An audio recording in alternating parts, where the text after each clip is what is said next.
Prince Harry laughs at reporters. Gigi Hadid gets dismissed by court. And Niall speaks out on Selena Gomez. Ooh, all that and more in today's Daily Hollywood Rundown.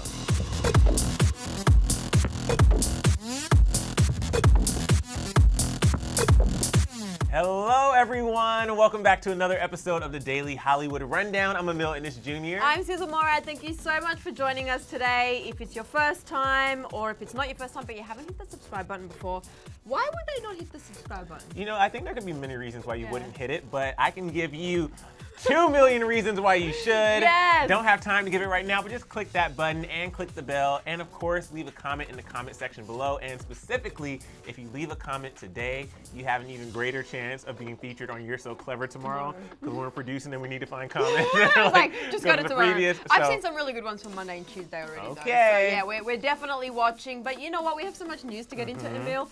Kicking it off with an update on Vanessa and Austin. Yeah. All right, folks. Now, we know that many of you are still shocked by the split between Vanessa Hudgens and Austin Butler. After dating for almost 9 years, reports came out earlier this week that the two had split. But now we are getting even more details because it looks like this may not be the end. So E! News is giving us updates about why Vanessa and Austin split. Obviously, we all know that Vanessa and Austin are both actors and they've both been filming in separate places overseas. A source told E! they're just shooting on 2 different continents and it's a matter of distance. There is no bad blood at all, and they have a lot of respect for each other. But then there's a second source that says they are, quote, split for now. They're gonna see what happens. They have such a history and deep connection, they could find their way back to one another. So we're just gonna have to wait and see, but she recently spoke to Cosmopolitan UK about her relationship, saying, quote, it's 8 years this year. FaceTime, good communication, respect, and trust are what keep us going. The longest we've been apart was 4 months. It sucks. You start hating hearing yourself say, I miss you, but if it's your person, you make it work. So maybe they can make it work this time. You know, I'm always hopeful, especially since it was such a long relationship. There's so much history, and I understand with long distance that has to be hard. Yeah. AJ leaves for like 2 days, and I'm over here like, what am I doing with life? So I can't imagine like that long period of time. Yeah. But who knows, you know? Who knows? And I feel like they are both working, you know, on separate things. So I'm hoping maybe once their major productions end, Right. they find their way back together. So this whole week, we've all been keeping up with the royal family and the Megxit drama. Actually, that started last week and it continued this week. And there's always updates. But today, there's a whole bunch of headlines talking about the fact that Prince Harry pretty much ignored a question and laughed at reporters. So Prince Harry just made his first public appearance since announcing that he was stepping down from his senior royal duties. He went to a rugby event at Buckingham Palace and the press was there as well. He was there for a great cause though. The royal family Twitter account tweeted, today the Rugby League World Cup 2021 launched a mental fitness charter supported by the Duke of Sussex. When speaking to the press though, Harry allegedly laughed at them when they asked about the exit. One person tweeted, he had his back to us by then, but I am told by a colleague on the other side that Harry laughed out loud when the first question was asked. In this video clip, you can kind of see it. Harry, how are the discussions going on your future? So Rebecca English, the royal correspondent for the Daily Mail, tweeted and said, and that's a wrap, Harry didn't answer questions about his future.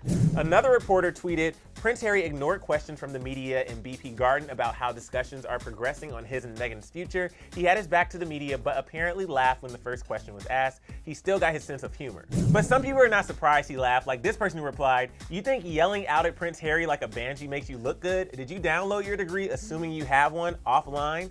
I'm glad he laughed at your unprofessional behind, because to him and the world, you guys are a joke.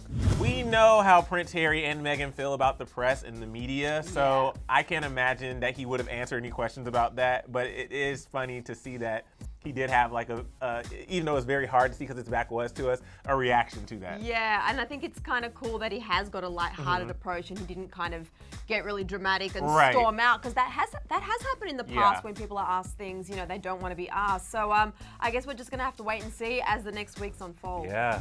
So earlier this week there was a bunch of headlines about Gigi Hadid being called in as a juror to the Harvey Weinstein trial, and just as quickly as those reports came out, it looks like she's already been dismissed. According to a source inside the courtroom, Gigi met with Judge James Burke on Monday and was asked a series of questions. Questions such as if she knows the defendant Harvey Weinstein or any of his lawyers, the defense attorneys, or any of the people expected to be discussed in the case, aka any of his victims. Always one to uphold the Constitution and stay true to her oaths, Gigi told the judge that she had met Weinstein before. She also told him that she was friends with Cara Delevingne, who accused Weinstein of sexual harassment in 2017. And she is just one of over 80 women to accuse Weinstein of some sort of sexual misconduct, from unwanted advances to rape. Like Salma Hayek, who Gigi also claimed she knew in court on Monday, Selma called Weinstein a monster and also claimed that he sexually harassed her while she was working on a movie together with him back in 2002. Although Gigi had connections with some of his victims, she still insisted to the judge that she could be open-minded and unbiased if presented with the case. She was sent home and told to come back early Thursday morning for more information. And that's just what she did. Gigi showed up again today to the New York courthouse for her second day of jury summons. But as fate will have it, she was not selected to be part of the jury, most likely because of her connections to people on both sides of the case. And that's too bad, because it seems like Gigi was looking forward to completing her civic duty and appearing as a juror. I'm not surprised that Gigi wasn't kept in as a juror, because she is like so high profile, and everyone knows she's got a lot of different relationships that somehow have been sort of linked in. Yeah, and the fact that she actually like met him before, so it's like that's already a conflict of interest. But I did read that they're actually having issues, and that's with any high profile case, like finding impartial jurors, because everybody knows about this. It's been talked about for 2 years now, and it's such a huge case. Literally was the catalyst almost of the Me Too movement. So yeah, I don't know how this is gonna play out, but just want to get this started. Like, let's get this cracking. Let's go. All right, so of course we've been talking a lot about Selena Gomez recently. Yay! Probably because she went from releasing singles to releasing her album Rare, and she is still loving life and loving her album Rare, so much so that she got a permanent reminder of that special moment. But we're gonna talk about that, but also talk about one person's particular reaction. So before we get to that, Selena took to Instagram last night to share how she is permanently reminding herself of the joy that Rare brings to her. She posted this video and captioned it, "Did it again at Bang Bang New York City, Rare." The official Instagram account for Bang Bang Tattoo Shop also posted this photo of Selena's new tattoo on her neck, and you can see that Tom Holland is a fan in the likes. Okay, that's cute, but let's get to the tea. So even though Selena and Niall are just friends, they've made that clear. Fans are still shipping them hardcore, including me. So a fan tweeted Niall saying, "Niall, have you listened to Selena's new album yet?" And then they posted this cute photo of them with that question, and Niall actually responded. He replied to that tweet saying, "Yes, and it's brilliant." That sent fans into a frenzy. So many fans wanted to know specifically what his favorite song was from the album, but then of course there were plenty of tweets shipping the two. I love that he supports her, or they support each other so much, and obviously I understand that friends can be friends and you can support each other and not have any like dating or anything like that. I'll just say they would be a really cute couple. I know. They've told us they're just friends, and we've heard that he's single, and we know that Selena is too. But it's like, that'd be so cute together. So cute. All right, Emil, it is time for the final rundown. And I'm so happy that you're back here for rundown, because whenever you're not here and I have to like do it, I mess it up every time. Oh, I got you covered. Starting now. Now, Kendall and Kylie are apparently being sued because of their lingerie line. According to Page 6, Clevver Brothers Inc. is suing them for using, quote, 2 copyrighted styles on the waistband of a Kylie shop thong and a Kendall and Kylie slip dress. The court documents have side-by-side photos to show that they are copied, so we're just gonna have to keep you updated on that. Susan, I looked at those photos and it's pretty like so we'll wait to see what happens with that. But in other news, Demi Lovato, we're not just getting a Grammy performance. We are also getting her at one of the biggest sporting events in America and maybe the world. So Demi revealed that she will be performing the national anthem at the 2020 Super Bowl in Miami. She posted to her Instagram and captioned it saying, "Singing the national anthem at Super Bowl 54. See you in Miami." This is huge, and I cannot wait. She told us the next time we were going to hear from her, she'd be singing, and she is following through on so many different levels. But you guys, Ivy Park has just released their latest installment, and it's really good.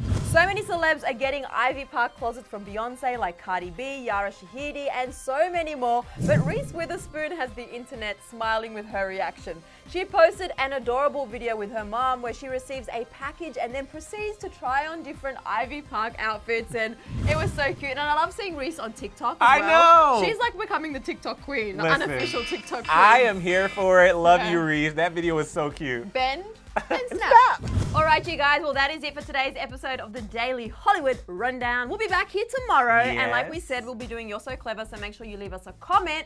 And while you're down there leaving comments, I really want to know your thoughts on Vanessa and Austin. Do you think there's a chance they'll get back together, or are you on the other side of the camp with, there's a lot of people shipping her back with Zac Efron? I know. Not that they ever stopped, but now they think there's a chance. Right. Let me know your thoughts in the comment section below. And I want to know, just because we've seen how different celebs are reacting to the Ivy Park closets, what would your reaction be if you came home and had one of those full orange closets arrive at your door? Because I would freak the F out. Let us know in the comment section below. Beyonce! Right, we're Shout here. out, Clever's Send over one here. to Clevver. We'll do 70,000 But we need different videos. sizes for me and Susan. So we'll be waiting for that, and then we'll see you guys tomorrow. But wait, before you go, why don't you do something for us?